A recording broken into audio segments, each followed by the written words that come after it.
ਤੁਹਾਡਾ ਪਿੰਡ ਜਿਹੜਾ ਨਾ ਗੁਜਰਪੁਰ ਉੱਥੇ ਜ਼ਿਆਦਾ ਵਡਾਂਗਾ ਤੁਹਾਡੇ ਪਿੰਡ 'ਚ ਜ਼ਿਆਦਾ ਵਡਾਂਗਾ ਸਭ ਤੋਂ ਜ਼ਿਆਦਾ ਕੁੱਲੇਵਾਲ ਵੱਡੇ। ਅੱਛਾ ਉਹਦੇ 'ਚ ਤਾਂ ਕੋਈ ਵਿਰਲੇ ਬਾਂਝੇ ਹੀ ਵੱਡੇ ਬਚਿਆ ਹੀ ਕੋਈ ਨਹੀਂ ਹੈ ਬਹੁਤ ਘੱਟ। ਮਤਲਬ ਜਾਂ ਕੋਈ ਅੰਦਰੋਂ ਬਾਹਰ ਨਿਕਲ ਗਿਆ ਹੋਇਆ ਪਿੰਡੋਂ ਉਹ ਬਚ ਗਿਆ, ਪਹਿਲਾਂ ਦਾ ਕੁਝ ਜਾਂ ਕਿਤੇ ਨੱਠ ਗਿਆ, ਜਾਂ ਵਿੱਚੋਂ ਵੱਢ ਹੁੰਦੇ ਆ ਕੋਈ ਵਿੱਚੋਂ ਨਿਕਲ ਗਿਆ।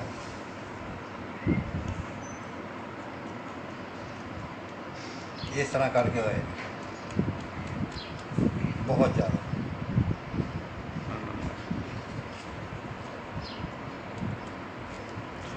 ਕੱਲ 2-3 ਵਾਰੀ ਹੋਈ, ਉਹ ਜਾਂਦੇ ਸੀ ਹਰ ਸਾਲ ਵੀਰੋਪੁਰ ਨੂੰ, ਪਾਕਿਸਤਾਨ 'ਚੋਂ। ਹਾਂ ਪਾਕਿਸਤਾਨ ਨੂੰ ਬਈ ਵੀਰੋਪੁਰ ਵਾਲਾ ਮੇਲਾ ਨਹੀਂ ਸੀ ਲੱਗਦਾ ਹੁੰਦਾ, ਅੱਛਾ ਉੱਥੇ ਉਹ ਖਤਮ ਦਿਵਾਉਣ ਵਾਸਤੇ ਮਸ਼ਹੂਰ ਹੁੰਦਾ ਸੀ। ਤੇ ਉੱਥੇ ਜਾਂਦੇ ਖਤਮ ਦਾ 1-2 ਵਾਰੀ ਹੋਈ ਗੱਲ। ਇੱਕ ਵਾਰੀ ਤਿਆਰ ਵੀ ਹੋਏ, ਉਹਦੇ ਨਾਲ ਮੇਰਾ ਆਪਰੇਸ਼ਨ ਹੋ ਗਿਆ, ਫਿਰ ਰਹਿ ਗਿਆ। ਹੁਣ ਬਾਅਦ ਚੋਂ ਵਿਵਾਦ ਪਾ ਗਏ, ਮਤਲਬ ਕਿਹਨੇ ਜਾਣਾ, ਤਾਂ ਮੁੰਡੇ ਉਹਦੇ ਗਾਂ ਇਸ ਪਾਸੇ ਨਹੀਂ ਜਾਂਦੇ ਕਿ ਜਾਈਏ। ਆਪਣੇ ਪਿੰਡ ਦੇ ਲੰਬੜਦਾਰ ਤਾਂ ਉਹ ਹੀ ਨਹੀਂ ਸੀ ਜਿਹੜੇ 75 ਬੈਠੇ ਆ?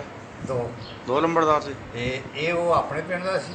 ਹਾਂ। ਇਹ ਅੱਲੂ ਨਹੀਂ, ਇਹ ਨਾ ਕੀ ਇਹ ਤਾਲਬ ਨਹੀਂ, ਮੇਰਾ ਖਿਆਲ ਹੈ। ਤਾਲਬ ਜਿਹੜਾ ਬੰਬਾ 'ਚ ਬੈਠੇ? ਹਾਂ, ਅੱਛਾ ਇਹ ਵੀ ਲੰਬੜਦਾਰ ਸੀ। ਇਹ ਹਾਂ, ਇਹ ਮੇਰਾ ਵੀ ਖਿਆਲ ਲੰਬੜ- ਤੇਜਪੁਰ ਪਾਸੇ ਦੇ ਸੀ, ਮੇਰਾ ਖਿਆਲ ਆ, ਵੈਸੇ ਹਾਂ। ਪੱਕੀ ਨਹੀਂ ਮੈਂ ਕਹਿ ਸਕਦਾ। ਹਾਂ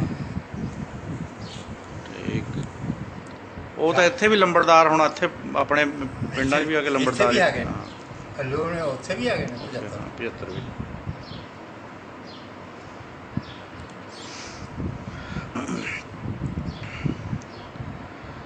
ਹੁਣ ਜੇ ਤੁਸੀਂ ਜਾਓ ਤਾਂ ਪਛਾਣ ਸਕਦੇ ਆ ਬਿਲਡਿੰਗਾਂ ਸ਼ਿਲਡਿੰਗਾਂ ਤਾਂ ਬਦਲ ਗਈਆਂ। ਤਕਰੀਬਨ ਮੈਂ ਸ਼ਾਦੋਂ ਨਾਜ਼ਰ ਹੀ ਨਾਸਰ ਹੋਣੀਆਂ ਜੀ।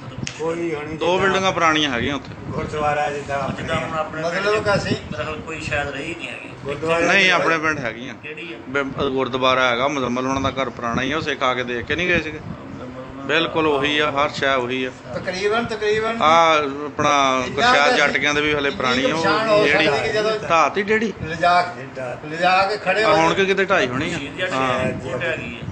ਅੱਛਾ ਉਹ ਪਹਿਲੀ ਹੀ ਸੀਗੀ। ਉਹ ਪਹਿਲੀ ਸੀ, ਉਹ ਵੈਸੇ ਬਾਅਦ ਤਕਰੀਬਨ ਜੇ ਚਲੇ ਜਾਈਏ ਉਹ ਨਾ ਬੀਬੀ ਸਾਡੀ ਕੀ ਇੱਕ ਡੈਰੀ ਹੁੰਦੀ ਸੀ, ਉਹ ਵੀ ਬਾਅਦ ਹਾਂ ਉਹ ਵੀ ਡੈਰੀ ਬਿਲਕੁਲ। ਤਕਰੀਬਨ 12 ਸੀ ਮੇਰਾ ਰਹਿਮਤਲੀ ਕਹਿੰਦੇ, ਉਹ ਵੀ ਢਾਤਾ। ਉਹ ਪਹਿਲਾਂ ਸੀਗਾ ਕੋਈ ਬਾਅਦ ਚ ਬਣਾਇਆ ਸੀਗਾ ਰਮਜ਼ਾਨ ਦਾ ਚਵਾਰਾ ਜਿਹੜਾ? ਨਹੀਂ ਪਹਿਲਾਂ ਸੀ। ਅੱਛਾ ਇਹ ਜਿਹੜਾ ਹਾਤਾ ਸੀ ਆ ਜਿਹੜਾ ਨਾ ਇੱਥੋਂ ਤੁਰ ਕੇ ਏਦਾਂ, ਅੱਛਾ ਇਹ ਬਾਹਮਣ ਦਾ ਸੀ। ਇਹ ਬਾਹਮਣਾਂ ਦਾ ਹਾਤਾ ਕਹਿੰਦੇ ਸੀਗੇ। ਬਾਹਮਣ ਦਾ ਹਾਤਾ ਕਹਿੰਦੇ ਸੀ, ਉਹ ਅਲੱਗਾ ਹੀ ਸੀ ਇਧਰੋਂ ਸਿੱਖਾਂ ਨਾਲ। ਇਹ ਲਹਿਦਾ ਸੀਗਾ ਤੇ ਆ ਮੋਗੀ ਮੇਰਾ ਖਿਆਲ ਬਾਹਮਣ ਮੋਗੀ ਉਹਦੀ ਸੀ 10 ਰੁਪਏ ਦਸਾਂ ਦੀ। ਰੁਪਏ ਦੀ ਮੋਗੀ ਵੀ ਅੱਛਾ ਉਹਦੀ ਬਾਹਮਣ। ਸੀ। ਤੇ ਉਹ ਡੇਰਾ ਕਿਹੜਾ, ਉਹ ਕਿਹਨਾਂ ਦਾ ਕਹਿੰਦੇ ਸੀਗੇ? ਕਿਹੜਾ?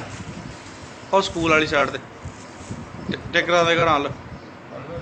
ਵੈਸੇ ਇੱਧਰ ਜੋ ਕੁਝ ਬਾਹਮਣ ਦਾ ਬਾਹਮਣਾਂ ਦਾ ਡੇਰਾ ਇਹ ਆ, ਉਹਨਾਂ ਨੂੰ ਵੀ ਕੋਈ ਇਦਾਂ ਹੀ ਕਹਿੰਦੇ ਸੀਗੇ। ਉਹਨੂੰ ਕੁਝ ਸਿੱਖਾਂ ਦੇ ਹੋਣੇ ਨੇ ਕਿਸੇ ਹਾਂ ਦੇ। ਹੋਰ ਇੱਧਰ ਕੋਈ ਨਹੀਂ, ਬਾਹਮਣ ਦਾ ਤਾਂ ਇੱਧਰ ਹੀ ਇੱਧਰ ਰਹਿ ਗਿਆ। ਆ ਬਾਹਮਣ ਨੇ ਸਟਾਈ ਸੀ, ਆ ਜਿਹੜੀ ਪਸਰੀ ਸਟਾਈ ਸੀ, ਮਤਲਬ ਪੱਥਰ ਪੁੱਥਰ ਸਾਰਾ ਸੜਕ ਤੇ ਸਟਵਾਇਆ ਸੀ ਉਦੋਂ। ਅੱਛਾ ਇਹ ਬਾਹਮਣ ਨੇ ਸਟਵਾਇਆ ਸੀ, ਆਪਣੇ ਤੱਕ ਰਾਹ ਲੱਗਾ ਸੀ ਇੱਥੇ ਨਹੀਂ। ਬਾਹਮਣ ਦਾ ਨਾਂ ਕੀ ਸੀ? ਨਾ ਚੱਲਦਾ ਜਾਣਾ ਆਪਣੇ ਇੱਥੇ ਸਾਈਆਂ ਦੇ ਘਰ, ਇੱਕ ਰਾਈਆਂ ਦਾ ਘਰ ਉਮਰ ਰਾਈ ਦਾ, ਇਹ ਹੈ ਇਹਨਾਂ ਨੂੰ ਪਤਾ। ਇਹ ਲੁਹਾਰਾਂ ਦੇ ਘਰ ਤੇ ਨਾਈਆਂ ਦੇ ਕੁਝ ਘਰ, ਇਹ ਸਾਰੇ ਬਛਿੰਦੇ ਸੀਗੇ। ਨਹੀਂ ਨਾਈ ਕੁਛ ਨਹੀਂ, ਸਾਰੇ ਵੀ ਛਿੰਦੇ। ਨਹੀਂ ਨਾਈ ਸਾਰੇ ਤਾਂ ਨਹੀਂ ਬਛਿੰਦੇ, ਸਿਰਫ ਉਹ ਹੀ ਬਛਿੰਦੇ ਨਾਈ ਆ। ਉਹ ਪਰਲੀ ਸਾਈਡ ਉਹ ਵਾਲੇ ਬਸ਼ੀਰ ਹੋਣੀ ਜੇ ਆ ਆਪਣੇ ਆਹ ਤਾਂ ਨਹੀਂ ਨਾ ਨਾਈ ਬਛਿੰਦੇ। ਹਾਂ ਉਹ ਬਛਿੰਦੇ ਹੋਰ ਨਾਈ। ਇਹ ਤਾਂ ਨਹੀਂ ਪਸੰਦ। ਬਾਬੇ ਗਨੀ ਹੁਣੀ ਉਦੋਂ ਜਦੋਂ ਆਏ ਸੀ, ਉਹ ਸਿੱਖ ਕੈਨੇਡਾ ਚੋਂ, ਉਹਨਾਂ ਨੇ ਪਛਾਣ ਲਏ ਸੀਗੇ।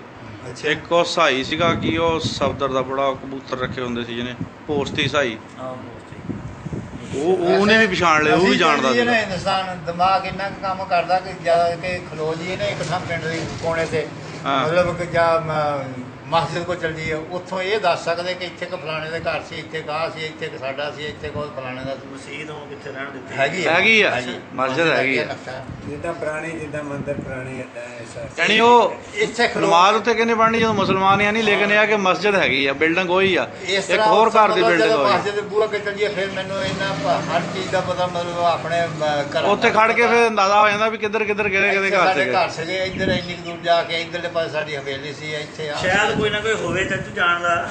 ਨਹੀਂ ਬੰਦਾ ਤਾਂ ਕੋਈ ਨਹੀਂ ਉੱਥੇ ਕੋਈ ਵੀ ਨਹੀਂ ਹੈਗਾ। ਬੰਦਾ ਸਾਡਾ ਨਹੀਂ ਜਾਣਨ ਵਾਲਾ ਕੋਈ, ਕਿਉਂਕਿ ਅਸੀਂ ਬਿਲਕੁਲ ਹਲਕੇ ਸੀ। ਨਹੀਂ ਤਾਂ ਉਹ ਜਿਹੜੇ ਚਮਾਰ ਵਗੈਰਾ ਨਾ ਹੈਗੇ, ਉਹ ਪੁਰਾਣੇ ਹੀ ਆ।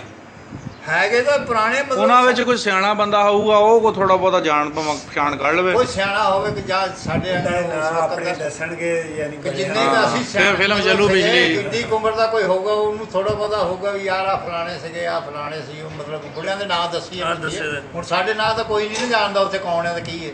ਅਗਰ ਪਿਛਲੇ ਬੁੜਿਆਂ ਦੇ ਬਾਬੇ ਤੱਕ ਨਾ ਜਾਂ ਉਸ ਪਿੰਡ ਵਿੱਚ ਵੀ ਪਾਕਿਸਤਾਨ ਚ ਜਾ ਕੇ ਹੁਣ ਬਸੇ ਇਹ ਲੋਕ ਆਹੋ ਇੱਥੇ ਜਾ ਕੇ ਇੱਥੋਂ ਪਾਕਿਸਤਾਨ ਚੋਂ ਮਾਈਗ੍ਰੇਟਡ ਆ ਸਾਰੇ ਜਿਹੜੇ ਉੱਥੇ ਰਹਿੰਦੇ ਆਹੋ ਆ ਤੇ ਇਧਰੋਂ ਗਏ ਇੱਥੋਂ ਜਦੋਂ ਉੱਥੋਂ ਉੱਠ ਕੇ ਇੱਧਰ ਆਏ ਤੇ ਇੱਥੇ ਦੇ ਨਹੀਂ ਉੱਥੇ ਇੱਧਰੋਂ ਉੱਧਰ ਗਏ ਇਸ ਤਰ੍ਹਾਂ ਕਿ ਉੱਥੇ ਚਲ ਜੀਏ ਤੇ ਮੈਨੂੰ ਆ ਪੂਰਾ ਤਕਰੀਬਨ ਉਸ ਦਿਨ ਕਦੇ ਰੁਪਈਏ ਚੋਂ 8 ਆਨੇ ਦਾ ਪਤਾ ਲੱਗ ਜਾਂਦਾ ਨਾ ਕਿ ਆ ਫਲਾਣੀ ਚੀਜ਼ ਇੱਥੇ ਕਿਸੇ ਫਲਾਣੀ ਚੀਜ਼ ਇੱਥੇ ਫਲਾਣੇ ਦੇ ਘਰ ਇੱਥੇ ਕਿਸੇ ਫਲਾਣੇ ਦੇ ਇੱਥੇ ਸਿਆਣਾ ਜੀ ਆਪਣੇ ਹੁੰਦਾ ਆ ਨੂਰ ਅਹਿਮਦ ਸੀ ਜੋ ਵਿਚਾਰੇ ਅੱਲਾ ਨੂੰ ਪਿਆਰੇ ਹੋ ਗਏ ਉਹਨਾਂ ਨੂੰ ਕੰਮਿਆ ਬਲਾਲ ਨੂੰ ਕਿਹਾ ਵੈਸੇ ਇਹ ਤੁਹਾਨੂੰ ਮੈਂ ਦੱਸ ਦਿੰਦਾ ਹੁਣ ਚਾਹੇ ਨੂਰ ਅਹਿਮਦ ਸੀ ਪਤਾ ਸੀ ਇਹ ਪਰ ਇਹਨੂੰ ਇੰਨਾ ਨਹੀਂ ਬਹੁਤਾ ਇੱਥੇ ਤੱਕ ਇੰਨਾ ਇਹਨੂੰ ਵੀ ਇਲਮ ਨਹੀਂ ਹੋਣਾ ਕਿ ਇਹਨਾਂ ਦੇ ਘਰ ਇੱਥੇ ਸੀ ਕਿਉਂਕਿ ਇਹ ਨਾ ਉਹੋ ਜਿਹੇ ਕੰਮ 'ਚ ਪਿਆ ਪਹਿਲੇ ਸਸੋਲੀ ਪੜਿਆ ਉਹਦੇ ਤੋਂ ਬਾਅਦ ਮਤਲਬ ਆਪਣੇ ਪਹਾੜੀ ਇਲਾਕੇ ਇੱਧਰ ਆ ਕੇ ਜਾਣਾ ਜਦੋਂ ਉਜਾੜੇ ਵੀ ਪਏ ਉਦੋਂ ਵੀ ਕਹਿੰਦੇ ਸਫ਼ਰ 'ਚ ਹੀ ਹੁੰਦੇ ਸੀ ਇੱਧਰ ਹੀ ਜਿੱਥੇ ਹੁੰਦਾ ਡਿਊਟੀ ਹੋਣੀ ਉੱਥੇ ਇੱਥੇ ਸੀਗਾ ਡਿਊਟੀ ਇੱਧਰ ਹੀ ਸੀ ਕਾੜਿਆ ਕੋੜੇ ਡਿਊਟੀ ਸੀ ਕਹਿੰਦੇ ਨਹਿਰਾਂ ਤੇ ਹੀ ਹੋਣਾ ਸੀ ਪਟਵਾਰੀ ਨਹਿਰ ਹੋਰ ਕੀ ਹੋਣਾ ਸੀ ਨਾ ਨਹਿਰਾਂ ਸਾਡੇ ਵਾਲੇ ਪਾਸੇ ਤਾਂ ਨਹਿਰਾਂ ਹੀ ਹੈ ਨਹੀਂ ਸੀ